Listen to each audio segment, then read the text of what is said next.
तो नमस्कार दोस्तों। आज हम लोग ECS सेकंड चैप्टर का सेकंड पार्ट को देखते हैं आगे। तो energy conservation methods techniques to electric motor, है ना। तो energy conservation methods and techniques in electric motor, तो कंजर्वेशन का जो मेथड या टेक्निक्स है उसके बारे में बताओ। उसमें दो मेथड के बारे में पूछा गया है कि minimising idle and redundant running of motor, second जो है matching motor rating with required load. तो minimising idle and redundant running of motor, तो इसमें क्या है कि जो मोटर ऑपरेट होता है ना, तो अराउंड जो है आइडियल कंडीशन में वो 12 से 16% जो है पावर अप्रोक्सीमेटली वो ड्रॉन करता है जब उस टाइम पे वो लोड नहीं रहता है। तो जब ऑफ लोड है उसके बावजूद भी वो पावर कंज्यूम कर रहा है। अगर उसको हम लोग किसी प्रकार से आइडियल रनिंग कंडीशन को अगर हम लोग अवॉइड कर सकें तो हम लोग कम से कम 16% तक एनर्जी जो है कंजर्व कर सकते हैं। तो इस प्रकार से अननेसेसरीली जो है मोटर पावर कंज्यूम करता है। उसके अलावा जो है वो आइडियल कंडीशन में रन होने की वजह से उसमें फ्रिक्शनल लॉसेस वगैरह होता है ना। उसके वजह से क्या हो रहा है कि उसका बेयरिंग जो वेयर एंड टियर हो रहा है यानी घिस रहा है, उसकी वजह से उसका मेंटेनेंस बढ़ जाएगा, उसका लाइफ कम हो जाएगा। सेकेंड जो पॉइंट है, motor being highly inductive, motor जो है वो बहुत ही हाईली इंडक्टिव लोड है और ऑन ऑफ लोड कंडीशन में उसका इंडक्शन जो है इंडक्टिव लोड जो है वो ज़्यादा बढ़ जाता है और उसकी वजह से पावर फैक्टर उसका लो हो जाता है, पावर कंजम्पशन ज़्यादा हो जाता है। तो इस प्रकार से ये आइडियल कंडीशन में मोटर रन होने की वजह से पावर जो है वो कंज्यूम करते हैं और खामखा वेस्टेज ऑफ पावर है। तो जो पॉइंट है कि ये बेवजह जो है पावर लॉस होने की वजह से सिस्टम का इफिशियंसी जो है वो लो हो जाता है। पावर फैक्टर लो होने की वजह से ओवरऑल जो सिस्टम परफॉर्मेंस है वो कम हो जाता है, इफिशियंसी लो हो जाता है। ठीक है, इस प्रकार से जो आइडियल रनिंग कंडीशन को हम लोग अवॉइड करके मिनिमाइज करके पावर को कंज्यूम कर सकते हैं, कंजर्व कर सकते हैं। सेकेंड जो पॉइंट है matching motor rating with required load, तो लोड को प्रॉपर मैचिंग करके यानी जितना लोड है लोड के हिसाब से मोटर सही रेटिंग का अगर मोटर हम लोग यूज़ करें तो पावर को हम लोग कंजर्व कर सकते हैं। क्योंकि कहीं पे अगर हमको लोड जितना है उससे ज़्यादा का रेटिंग का अगर मोटर यूज़ करें तो पावर ज़्यादा कंज्यूम करेगा और वो जो है वेस्टेज ऑफ मोटर है। उसके बाद अगर रिक्वायरमेंट कम है, लोड जो है वो ज़्यादा है और मोटर साइज़ अगर कम है, उससे भी वो लॉसेस जो है वो बढ़ जाता है और मोटर के ऊपर ओवरबर्डन आ जाता है। मोटर जो है ओवर रेटेड वैल्यू पे चलता है, इसके वजह से मोटर का लाइफ भी कम हो जाता है और डैमेज होने का भी खतरा है। तो इस प्रकार से जो लोड के हिसाब से अगर सही मैचिंग का अगर हम लोग मोटर सिलेक्ट करें तो पावर जो है वो ऑप्टिमम लेवल में यूज़ होता है। अननेसेसरी वेस्टेज ऑफ जो पावर है वो कम हो जाएगा। इस प्रकार से मैचिंग करके हम लोग रिक्वायर्ड लोड के हिसाब से मोटर को मैचिंग करके हम लोग एनर्जी को कंजर्व कर सकते हैं। इस प्रकार से ये दो पॉइंट हम लोग डिस्कस किए। उसमें है avoid ideal running condition of motor and second matching the motor rating with required load. Next जो क्वेश्चन है, list out energy conservation techniques to be adopted to reduce losses in the induction motor. तो पूछा गया है कि energy conserve करने के लिए कौन मोटर में कौन कौन सा टेक्निक्स है उसके बारे में बताइए। तो टेक्निक्स तो काफ़ी है, इसके पहले हम लोग दो टेक्निक्स के ऊपर डिस्कस भी किए हैं। तो उसमें जो टेक्निक्स नंबर 1 है कि reduction in iron loss by using low loss silicon steel core material. तो सिलिकॉन स्टील कोर मटेरियल यानी जो कोर यूज़ होता है मोटर में, ऐसे मटेरियल का यूज़ करेंगे जिसका लॉसेज जो है वो कम है।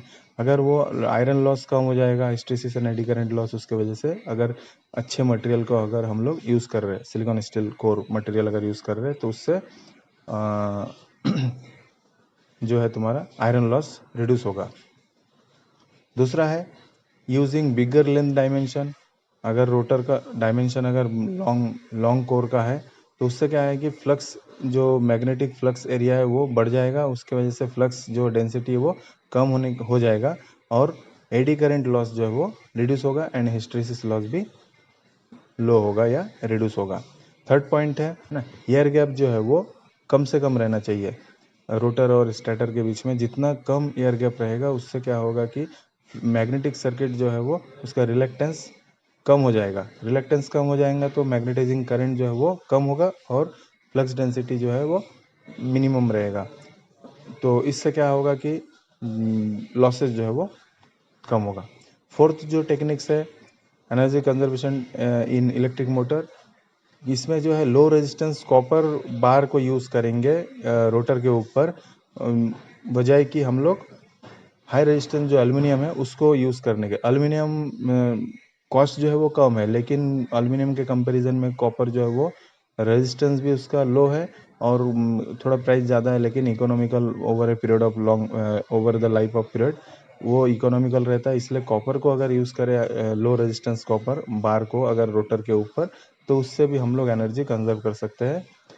फिफ्थ जो पॉइंट है, ये जो एयर गैप है या रोटर और स्टेटर के बीच में, अगर हमारा रोटर का सरफेस स्मूथ रहेगा और स्टेटर का सरफेस अगर स्मूथ रहेगा तो उनके एयर गैप जो है हम लोग मिनिमाइज रख सकते हैं, मिनिमम रख सकते हैं, जिससे भी जो है वो पावर कंजम्पशन कम होगा। इस प्रकार से हम लोग एनर्जी कंजर्व कर सकते हैं। सिक्स पॉइंट जो है फ्रिक्शनल लॉस भी रिड्यूस करने के लिए बियरिंग जो है वो हाई क्वालिटी का बियरिंग होना चाहिए, उससे क्या होगा कि एनर्जी कंजर्व होगा। ठीक है। सेवन्थ जो पॉइंट है, जो हीट एग्जस्ट करने के लिए फैन लगाया जाता है रोटर के शाफ्ट के ऊपर, तो वो फैन जो है वो स्मॉल डायमेंशन का होना चाहिए, जिससे कि पावर कंजम्पशन वो कम करेगा। 8 पॉइंट है कि by minimising idle and redundant running of motor, तो इसके पहले डिस्कस किया है कि ये जो बिना वजह ऑफलोड कंडीशन में जो मोटर जो है रन करता है, उसको मिनिमाइज करके या फिर उसको अवॉइड करके हम लोग एनर्जी कंजर्व कर सकते हैं। और उसके बाद है बाय मैचिंग मोटर लोड, तो मोटर का रेटिंग लोड के रिक्वायरमेंट के हिसाब से अगर मैच करे, जितना लोड को चाहिए उसी साइज़ का अगर मोटर सिलेक्ट करे तो उससे भी पावर कंजर्व होगा। और नेक्स्ट जो पॉइंट है बाय फेज बैलेंसिंग, फेज को बैलेंस करके, यानी तीनों फेज में इक्वल वोल्टेज को प्रॉपर बैलेंस करके इक्वल तीनों इसमें इक्वल करंट रहेंगे तो उससे भी पावर रिड्यूस होगा। और बाय इम्प्रूव पावर क्वालिटी यानी लो हार्मोनिक्स या फिर प्योर साइन वेव अगर हमारा वेव फॉर्म है पावर का, तो उसको इम्प्रूव करके भी हम लोग एनर्जी कंजर्व कर सकते हैं। और लास्ट जो पॉइंट है operating motor in star mode at low light load, तो मोटर जब लाइट लोड पे है तो मोटर को ऑपरेट करेंगे स्टार कनेक्शन में। स्टार और डेल्टा जो कनेक्शन रहता है उसका लो रहेगा, तो वो मोटर को स्टार मोड में ऑपरेट करेंगे, तो उसका क्या है कि 1/3 ऑफ जो है पावर वो कंज्यूम करेगा। तो इस प्रकार से स्टार मोड में मोटर को ऑपरेट करके हम लोग एनर्जी कंजर्व कर सकते हैं। तो इस प्रकार से 12 टेक्निक्स है जिसके द्वारा हम लोग मोटर में एनर्जी कंजर्व कर सकते हैं, जिसके बारे में हम लोग अभी डिस्कस किए हैं। उसके बाद है energy conservation techniques in induction motor bye operating in star mode. अब इसके बारे में डिटेल में है कि स्टार मोड में ऑपरेट करके कैसे एनर्जी को कंजर्व कर सकते हैं। तो स्टार मोड में क्या है कि एनर्जी जो है वो कंजर्व होता है। उसमें क्या है कि अराउंड 30% जो है lesser than 30% of rated load अगर लो है तो उसमें अराउंड 30% जो है वो पावर का कंजम्पशन होता है, लो होता है। 30% जो है पावर जो है रेटेड लोड से कम रहने की वजह से टॉर्क भी कम लगेगा और पावर भी वो कम कंज्यूम करेंगे। और जब वो स्टार में कनेक्टेड रहता है तो जो फेज वोल्टेज रहता है 1/√3 times of delta, 1/√3 times that in delta mode. तो डेल्टा मोड में जो तुम्हारा लाइन वोल्टेज रहता है वही फेज वोल्टेज रहता है, लेकिन स्टार मोड में जो तुम्हारा लाइन वोल्टेज रहता है उसका 1/√3 टाइम्स ऑफ लाइन वोल्टेज रहता है फेज वोल्टेज का।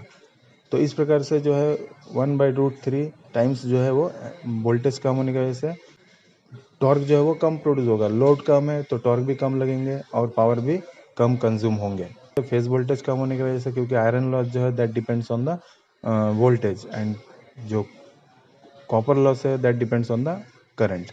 तो ये वोल्टेज जो है वो कम होने की वजह से हमारा जो इनडायरेक्टली आयरन लॉस जो है वो रिड्यूस हो जाता है। 1/3 टाइम्स ऑफ आयरन लॉस जो है वो रिड्यूस हो जाता है।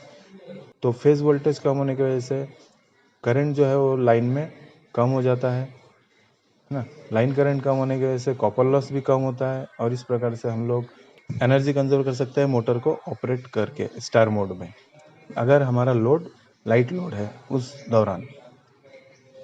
State the factor governing the selection of induction motor. अब मोटर को हमको सिलेक्ट करना है तो कौन कौन से फैक्टर के ऊपर डिपेंड करता है कि हमको कौन सा मोटर सिलेक्ट करना है। तो उसमें जो पॉइंट है जिसके ऊपर हम लोग मोटर सिलेक्शन डिपेंड करता है कि जो हमारा लोड को जितना टॉर्क चाहिए उतना टॉर्क वो मोटर प्रोड्यूस करे, उसी साइज़ का हमको मोटर सिलेक्ट करना पड़ेगा। तो पहला पॉइंट है लोड टॉर्क। सेकंड जो है लोड को कितना टॉर्क चाहिए, है ना, जो ब्रेक डाउन टॉर्क या पुल आउट टॉर्क बोलते हैं, तो वो जो है मैच होना चाहिए मोटर का लोड के हिसाब से।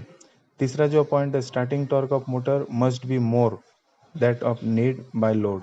तो स्टार्टिंग टॉर्क, लोड को जितना टॉर्क चाहिए उससे ज़्यादा टॉर्क इनिशियल में स्टार्टिंग में मोटर प्रोड्यूस करना चाहिए, ठीक है। फोर्थ जो पॉइंट है, ड्यूटी या लोड साइकिल, यानी किस दौर, कितने दौरान तक वो मोटर चलेगा। जैसे इंटरमीडिएट टाइप है कि कुछ देर चला फिर वो ऑफ रहा, कुछ देर चला फिर ऑफ रहा, या फिर कंटिन्यूसली वो ऑपरेट करने वाला है। इसके ऊपर उसका थर्मल लोडिंग डिपेंड करता है, क्योंकि ज़्यादा अगर लोड कंटिन्यूसली चल रहा है तो हीट भी ज़्यादा होगा और वो डैमेज होने का चांसेस है। तो वो रिक्वायरमेंट के हिसाब से duty cycle of the motor depend करेगा कि हमारा रिक्वायरमेंट क्या है। सफिशिएंट टाइम मिलना चाहिए मोटर को कि वो कूल हो सके, है ना। तो duty cycle of the motor, ये फोर्थ पॉइंट है। एनवायरनमेंट में मोटर ऑपरेट कर रहा है वो उसके ऊपर भी डिसाइड करेगा मोटर का सिलेक्शन, कि कैसे कंडीशन में मोटर ऑपरेट हो रहा है। जैसे कि एग्जांपल के हिसाब से बताया गया है कि तो ये एटमॉस्फेयर, जैसे कि कोरोजिव एटमॉस्फेयर है, स्टील प्लांट होगा, या फिर कई ऐसे ह्यूमिडिटी या मॉइस्चर कंटेंट वाला एरिया होगा जैसे कोरोजिव एटमॉस्फेयर है, या फिर डस्टी वाला एटमॉस्फेयर है जैसे कि सीमेंट प्लांट होगा, स्टील प्लांट होगा, ऐसे जहाँ पे डस्टी ये है। और हाई टेम्परेचर स्पेस है जहाँ पे बहुत टेम्परेचर हाई है, तो इसके ऊपर डिपेंड करता है मोटर का सिलेक्शन कि वो एटमॉस्फेयर किस प्रकार का है, वो एनवायरनमेंट किस प्रकार में, कहाँ पे वो मोटर ऑपरेट होने वाला है। फिर नेक्स्ट जो पॉइंट है, तो मोटर का कूलिंग भी बहुत इंपॉर्टेंट है, क्योंकि ओवर हीट होने की वजह से थर्मल ब्रेकडाउन हो सकता है। तो कूलिंग जो है वो प्रॉपर अरेंजमेंट करना पड़ेगा। तो कूलिंग सिस्टम है कि नहीं मोटर में, वो भी डिपेंड करता है। उसके बाद है, तो मोटर इजीली ऑपरेट हो, और इस प्रकार का मोटर को प्रीफर किया जाता है।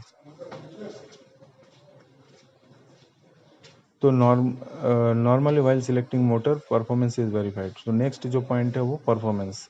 तो मोटर जब सिलेक्शन किया जाता है तो परफॉर्मेंस को भी देखा जाता है कि उसका परफॉर्मेंस टेस्ट सर्टिफिकेट वगैरह वेरीफाई करके ही सिलेक्ट किया जाता है। और नेक्स्ट जो पॉइंट है पावर फैक्टर, वो भी बहुत ही इंपॉर्टेंट है, क्योंकि मोटर जो है वो नेक टू लोड है।